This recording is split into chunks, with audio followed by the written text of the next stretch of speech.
The morning my husband won the lottery started like any other Tuesday.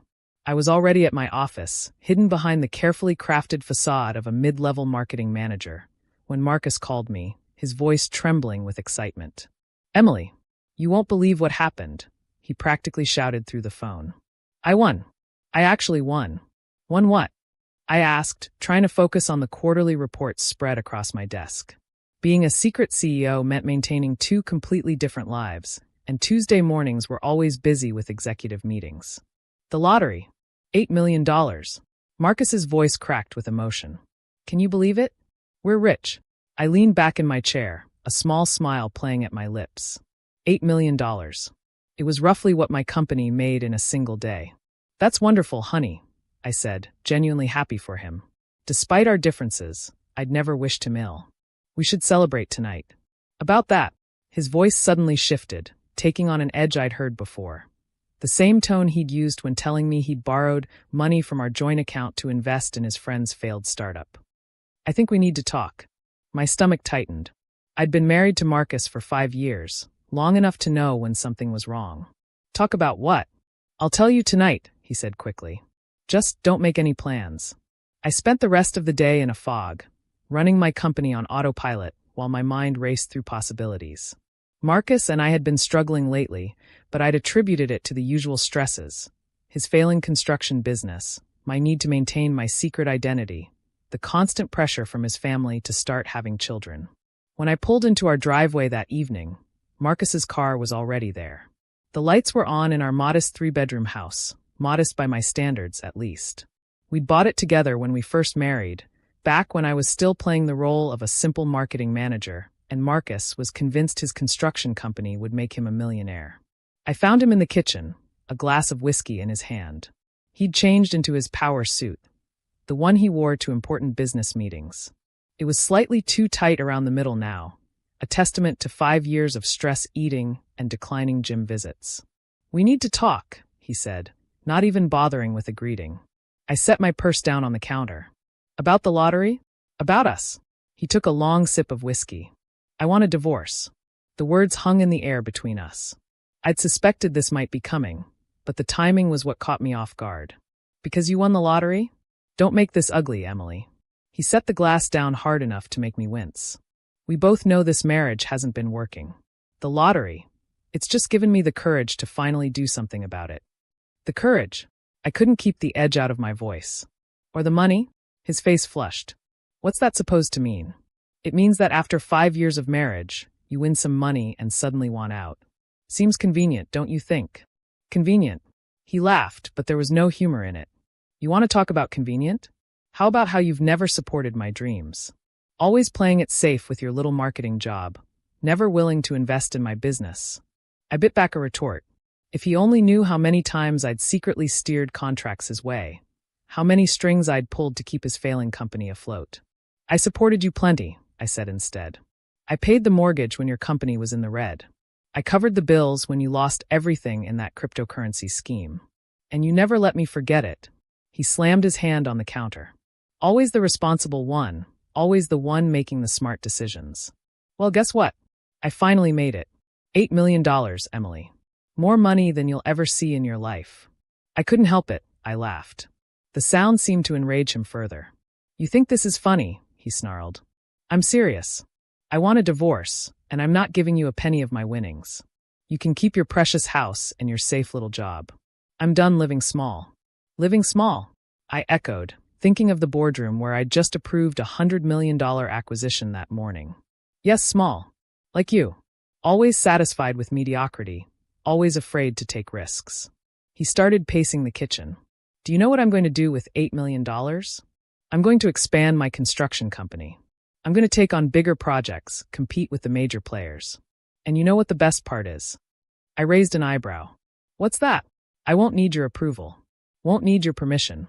Won't need your—" He waved his hand dismissively, financial support. I watched him rant.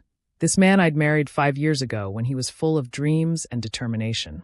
The man who'd promised to build us an empire together. The man who had no idea that I was already running one. "There's something you should know," I started to say, but he cut me off. "Save it. I've already called my lawyer. He's drawing up the papers." Marcus finished his whiskey in one gulp. I'm staying at my brother's tonight. You can have the house. Consider it a parting gift. After all, you'll need somewhere to live on a marketing manager's salary. He grabbed his keys from the counter, already heading for the door. Oh, and one more thing, he added, turning back with a smirk. Remember that big client I told you about? The one that could change everything for my company? Well, they're about to sign a massive contract with me. 8 figures, Emily. So even without the lottery, I was going to be just fine. I felt a smile tugging at my lips. You mean Preston Development Group? He stopped, hand on the doorknob. How did you know that? Because Marcus, I said, finally allowing myself to drop the facade I'd maintained for 5 years. I'm the one who has to sign that contract. He turned slowly, confusion written across his face. What are you talking about? I'm not just a marketing manager, I said, pulling out my phone and pulling up an email. I'm the CEO of Preston Development Group. Have been for the last 7 years. The color drained from his face. That's not possible. I've met with their executives. I've been negotiating with their team for months. Yes, you have, I agreed. But the final approval always comes from the CEO. From me. I turned my phone to show him the email chain discussing his company's bid. Did you really think your small company with its spotty record just happened to make it to the final round of bidding for a $100 million project? Marcus staggered back, groping for the counter to steady himself. You're lying. Am I? I stepped closer, letting him see the full extent of what I'd been hiding. Why do you think you always seem to land contracts just when your company was about to go under? Why do you think bigger firms were suddenly willing to subcontract to you? Did you think it was all just luck? But your job, your office. A cover. One of several I maintain across our subsidiaries. I shrugged. It's easier to run things when people don't know who you really are. Keeps things honest. He sank into a kitchen chair, his face ashen. $8 million, he whispered.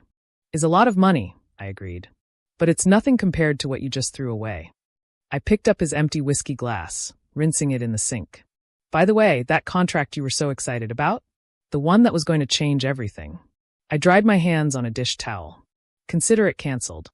You can't do that, he protested weakly. I can, and I will.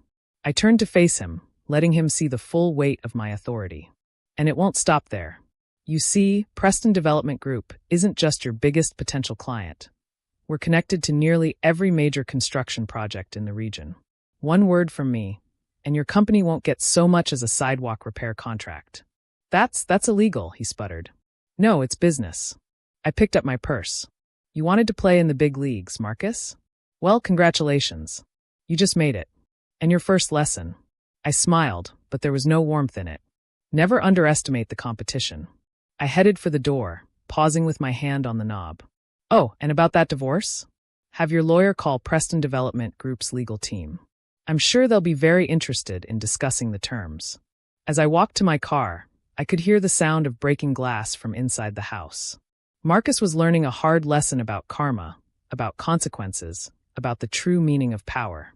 $8 million had made him feel invincible for a few brief hours. I started my engine, thinking about the meeting I had scheduled for tomorrow morning. A meeting where I would systematically begin dismantling everything Marcus had built. Not out of spite, but because he'd finally shown me who he really was. A man who would throw away 5 years of marriage for money, who would abandon his wife the moment he thought he didn't need her anymore. My phone buzzed with a text from my assistant. Emergency board meeting called for 8 a.m. Topic: acquisition of failed construction companies in the region.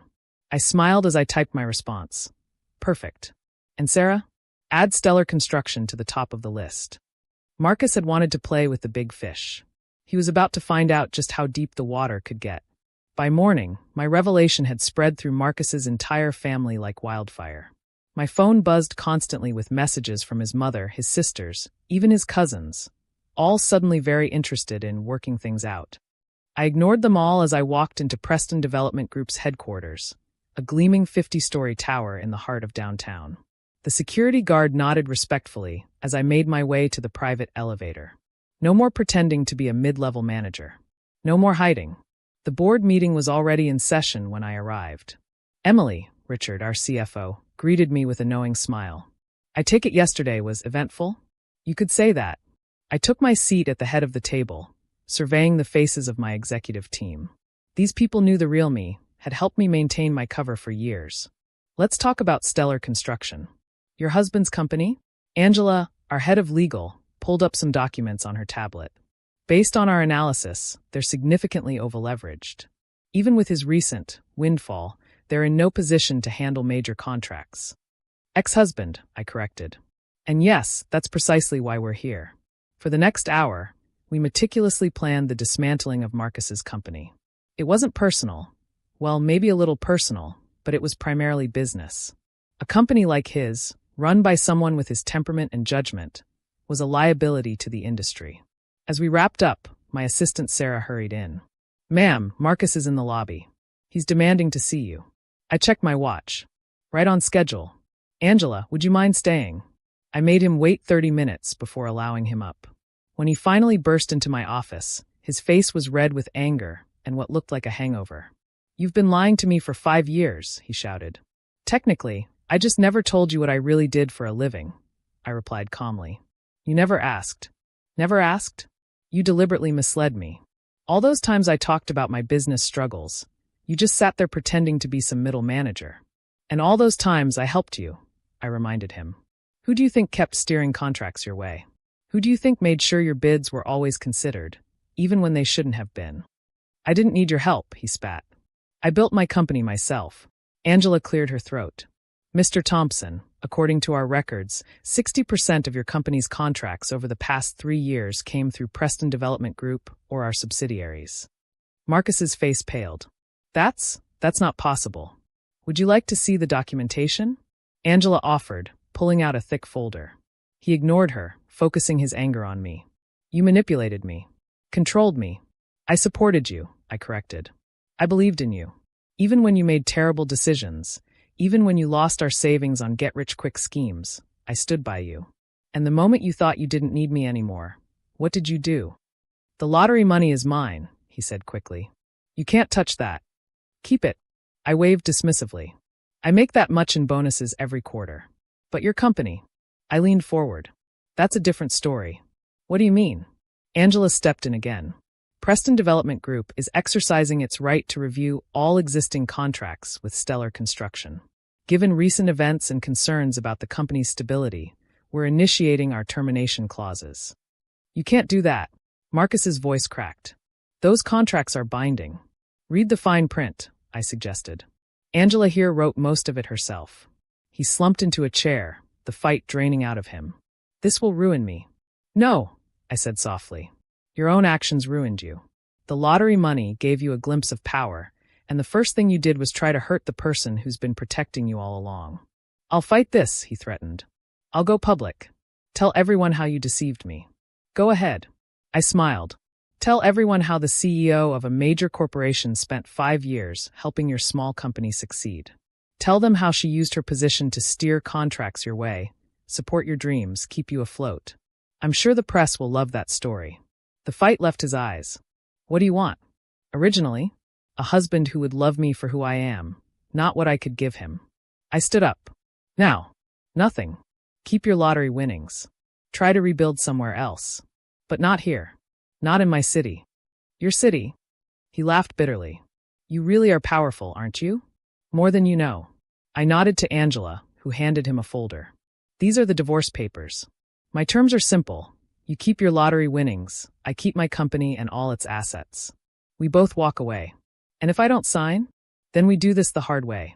We investigate every contract, every bid, every decision you've made while benefiting from my position. We look into how many times you've used insider information from our dinner conversations. We examine every penny that flowed from my company's to yours." I paused. "Do you really want that?" He stared at the papers for a long moment. "I really never knew you, did I?" "No," I agreed. "You never tried to." After he left, Angela stayed behind. That was almost too easy. "He'll be back," I said, staring out my office window at the city below. "Once the shock wears off, once he talks to his lawyers, he'll try something." I was right. 3 days later, Marcus launched his counterattack. He went to our competitors, trying to expose what he called my unethical business practices. He filed complaints with regulatory bodies, claiming I had abused my position. He even tried to rally other small construction companies against Preston Development Group. But I had anticipated every move. Angela had documentation showing all contracts with Stellar Construction had been properly awarded. Our compliance department had records of every decision, every approval, all above board. And as for the other construction companies, they weren't eager to attack their biggest potential client. The final blow came from an unexpected source. Marcus's own mother called me, begging for a meeting. "I know my son," she said over coffee in my office. "He's always been ambitious, but not always wise." "I noticed," I said dryly. "He's burning through that lottery money already," she continued. "Buying cars, making risky investments. He won't listen to reason. That's not my problem anymore." "No," she agreed. "But his lawsuit against you? His attempts to damage your reputation? That is your problem." She pulled out her phone, showing me texts from Marcus. "He's planning to go to the media next week. Make up stories about corporate corruption. Why are you telling me this? Because you were good to him. Good to all of us. And he's wrong." She met my eyes. "I have proof of his plans, his attempts to blackmail you. If you need it." I studied her carefully. "Why would you do that to your own son?" "Because sometimes love means stopping someone from destroying themselves." She stood up. "Use it or don't. But know it's there." In the end, I didn't need her help. Marcus's own actions brought him down. He spent millions of his lottery winnings trying to fight me, hired expensive lawyers who took one look at our documentation and advised him to back off, and burned through the rest on what he called strategic investments. 8 months after our split, I heard he'd moved to another state, his construction company sold for pennies on the dollar, his lottery winnings largely gone. His mother still sends me Christmas cards. As for me, I finally stepped fully into my power. No more hiding, no more pretending to be less than I am. I expanded Preston Development Group, acquired several smaller companies, though not Marcus's, that would have felt too much like twisting the knife, and focused on building something lasting. Last week, I received a letter from Marcus. "I understand now," he wrote. "You weren't controlling me. You were giving me a chance to grow, to succeed on my own terms. I was too blind to see it, too proud to appreciate it. The lottery didn't ruin me. I ruined myself." I didn't reply. Some chapters are better left closed. Instead, I focused on the future. Preston Development Group is launching a new initiative next month. A program to support small construction companies, helping them grow sustainably, teaching them the right way to build success. We're calling it the Second Chance Program. Marcus's mother called when she heard about it. "You're still helping people," she said. "Even after everything." "I'm still me," I replied. "That hasn't changed." And it's true. Money, power, position, none of that defines who you are. It's what you do with it that matters. Marcus thought $8 million made him invincible. I knew better. True power isn't about how much money you have or what you can take from others. It's about what you choose to build. Yesterday, I approved the first round of companies for our Second Chance program. Small businesses, like Marcus's once was, run by people with big dreams. Some will succeed. Some will fail. But all of them will have a fair chance. Not because of who they know or who they're married to, but because of what they're willing to work for. As I signed the approval documents, I thought about that morning when Marcus called to tell me about winning the lottery. $8 million had seemed like such a fortune to him. He never understood that the real fortune was in building something that lasts, in using your power to lift others up, not tear them down. I keep his lottery ticket framed in my office now. Not as a trophy, but as a reminder. Money can change your circumstances, but it can't change your character.